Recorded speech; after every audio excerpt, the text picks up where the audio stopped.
Hey there, my name is Zach Johnson, and today we're going to be talking about how to get stuff in there, meaning how are we going to get audio loops, samples into Ableton Live and start using them. But before we do that, a couple things I just want to point out because this is kind of a way to give you an idea of what our classes are like if you wanted to take some classes via Zoom as of right now. We offer all types of different classes. And if you look at the Garnish, or if you type in edu.garnishmusicproduction.com, you could head over to one of our satellite schools and check out one of our locations. And then you could also check out our live online courses. So let's go ahead and dive right into today's exercise. So again, today is all about getting started with audio loops and audio effects. I'm going to dive in a little bit into the audio effects world. You're going to see that there's a large range of different types of audio effects. So I'll just be giving you some like basic starting points and ways you can modulate and manipulate your audio clips or audio samples that you're using. Okay. So as you can see right now, I already have Ableton Live started. If you are curious on how to actually even download Ableton, go back to a previous video where I talked about how to get started in Ableton. You could also refer to ableton.com to see the different options for digital audio workstations or for the different packages that they have. So again, right now I already have Ableton open, and currently this is what we call the session view. And over here in the collections, categories, places section, this is the main browser hub.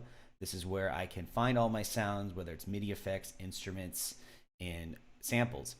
So how I'd like to do this, because there's multiple ways you can go about this. So in the first part of this, I'm going to show you how you can actually load sounds into the session view using some of the packages or sample kits that actually come installed with Ableton if you do have the full suite.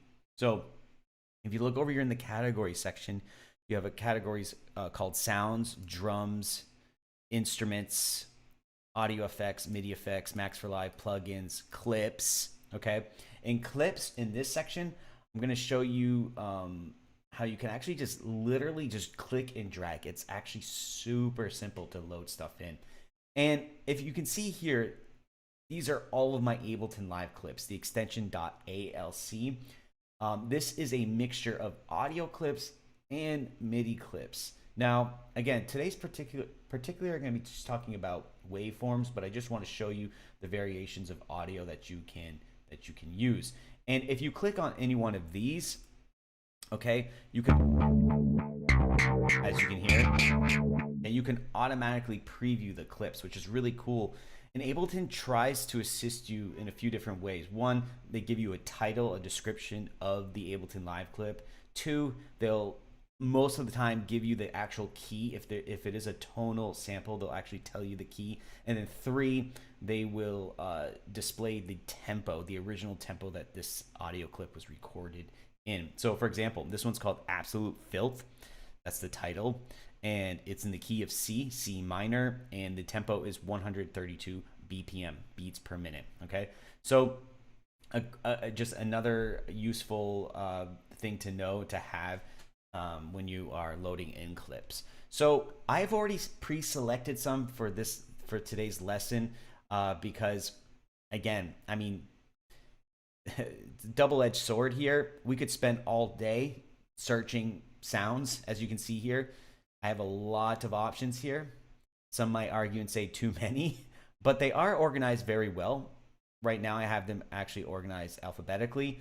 And if you're scrolling through your clips and you're not seeing as many, again, don't worry, don't panic. That doesn't mean that you're missing out on some wonderful opportunity or you feel like a touch of FOMO, like you don't have as much as me. This is just over time. I've been using Ableton for a long time, so I've built my collection over the years, and you will too. But by default, if you have the full Ableton suite, you should see plenty of Ableton Live clips to work with.